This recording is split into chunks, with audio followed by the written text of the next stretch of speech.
Hi, I'm Rhonda Massaf from the West Island blog, and I am here with one of my favorite friends, Colleen Jorgensen. How are you? I'm good. How are you, Rhonda? Thank you. I'm good. Very well. You are an osteopath, pain care educator, therapeutic, and Pilates and yoga instructor. Did I Yes, get it right? you did. Very good. There's a lot going on, and I've watched you over the years. I've known you even to be taking some of these classes, and the length of time you went to school was always very impressive to me. Like it was quite I'm a something. perpetual student. I'm still back in school all the time. I love it. All right. So we are here to talk. We did a segment on pain and pain management because we are all stuck inside and there's a lot more pain due to anxiety, lack of movement, things like that. And we are working on how to cope with that. And let's start out with how do we get back to moving when we're already in pain and suffering? Perfect. So I'd like to just start by thanking the people who reached out to me after the first time you and I chatted. It made me so happy because several people reached out to tell me that they were leaving their computer after messaging me to go and make friends with their pain or to go introduce themselves to their pain. And I can't tell you what it does to my heart because I know that long term that's going to help them so much. So what I wanted to start with today is that our bodies have all the answers that we need to get well. Sometimes we need to learn how to just get out of the way and let our bodies do what they know how to do. So what I mean by that is we tend to think of our bodies as these biomechanical things that's all these different parts and pieces that are all separate from each other, but they're not. We come from a sperm and an egg that come together to form a cell. Those cells keep multiplying, and just from that sperm and egg, everything that we are grows from that one thing. So I find it fascinating, and I encourage everyone to go on YouTube and check it out.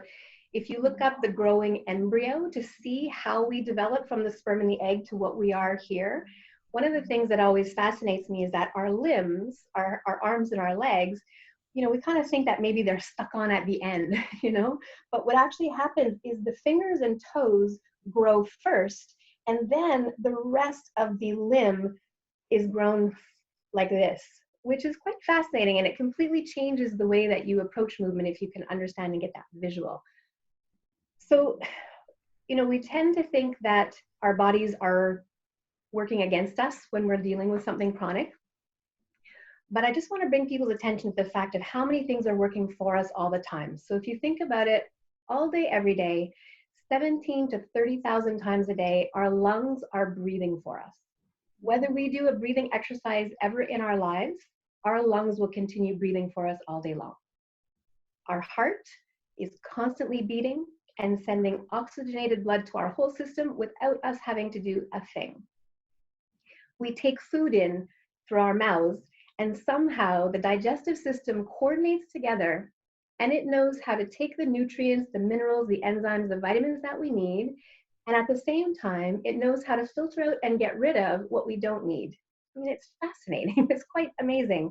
If we break a bone, those two ends of bone grow more bone and they knit back together. Same thing if we cut our skin, those two cut pieces find each other and they union back together again. And then at the cellular level, which I won't even get into because it would take hours, there's so much going on. We have trillions of cells that are constantly dying off and regenerating, so that we're actually working with a clean slate quite often. So even you and I had a different cellular terrain when I started this sentence than when I finished this sentence. So to me, that's a great opportunity for people who are living in pain, that you always are like an etch-a-sketch. We feel like nothing's ever changing and nothing ever will change, but you're actually starting with fresh new soil quite often. So I think sometimes we need to trust the inherent thing that we're born with. And you are Rhonda, our new grandmother, and if you watch the toddlers and the newborns, they don't plan their movements. They don't move linearly. They just move according to what feels good, according to what's pleasurable. We lose that instinct as we get older. And in North America, we actually train that instinct that we're born with out of our children.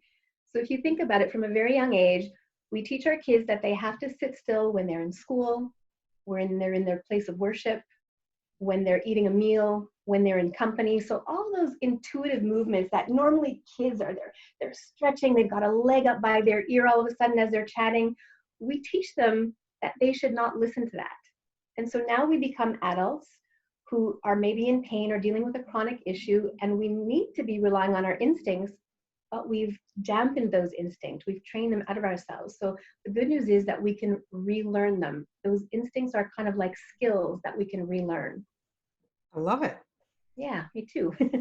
I'm actually like, I'm actually talking to you right now. I'm like listening. I don't even want to interrupt. So how do we start? What do we do?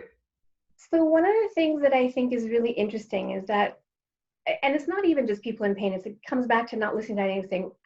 As adults, let's say, we tend to only move when it's prescribed to us. So we move if we're following along in a class at the gym or at a studio. We move if we've been given a rehab program. But what about just moving because it feels good? What about moving because, you know what, I'm sitting here right now, but I'd rather sit like this. Societal norms kind of keep us from doing that. I've actually had a shift for the last 5 minutes. Good. So shift. Everyone should one hip, it's like not happy. So please keep shifting. And it's so silly how because of societal norms, we don't want to look strange or we don't want to call attention to ourselves. But if you've got that urge to shift, that's your body giving you a signal that you'll be more comfortable if you change your position. So let's learn to listen to that. So I think of it as, instead of thinking of movement as your duty, think of it as your choice. So even if, for example, you are going to do a program that I've maybe prescribed to you, instead of trying to do it exactly as I've shown you, which for a lot of people that paralyzes them, because if they can't remember exactly how to do it, they say, well, I'm afraid to hurt myself, so I won't do anything. What I'm giving you is just a suggestion. It's a jumping off starting place. But you'll do so much better if you take it with a grain of salt and you make it your own. And you choose to do what brings you joy, what brings you pleasure, what just makes you feel good. So I like to think of it as being a detective or an explorer. So as you're exploring movement, think of your body as your most fascinating case that you've ever worked with. And so every message you get from your body, whether it's pleasant or painful, is just another clue. It's another piece of the puzzle that you say, okay, so when I'm doing movement, the other night, my back was in a really bad way the last few days, and I could barely move at all. We almost didn't. Yes, I actually at first asked if we could postpone this, because when my pain is like that, cognitively, I'm so affected that I was afraid I wouldn't be able to speak coherently. But as I was exploring movement, the movements I normally do, I could not do. But instead of getting angry and frustrated and fearful, as I'm going through those movements, I think, oh, okay, well, really interesting. Today, my body really does not like that. Okay, so what does that mean? What if I do it this way instead? And you take it as a journey of exploration and curiosity and play, like a toddler or a puppy would do, instead of being so goal-oriented. Well, Colleen said I had to do 3 sets of 10 repetitions exactly like this, and if I can't do it like that, then I just won't do anything. Is that? I think that's interesting. My athletic therapist, I think, teaches that as well. She's like, if you just you have to move in order to get past the pain. Like the pain wants you to not move, but the pain feels better if you do move. Yes, it does. And if we come at it with that sense of duty is like a job. So that can be stressful to our system. And so we're releasing that cascade of stressful chemicals and hormones into our system before we even start the movement. Whereas if we come at it with that sense of curiosity and play and interest, we're releasing endorphins and dopamine into the system, which make us feel good and help with pain. So it's just a win-win. And it's more fun. Well, it's definitely less daunting. Yeah. Now, we had said you had 4 things you wanted to cover before we started. Did I get to them all? No, that was 2. Okay. So the next one is, people often don't know where to start. So right now, maybe you don't have a program that someone gave you and you're really saying, well, I don't know where to start. I'm afraid to hurt myself. Work with what's already working. So we tend to be very pain-centric, that if my knee is sore, I have to exercise my knee.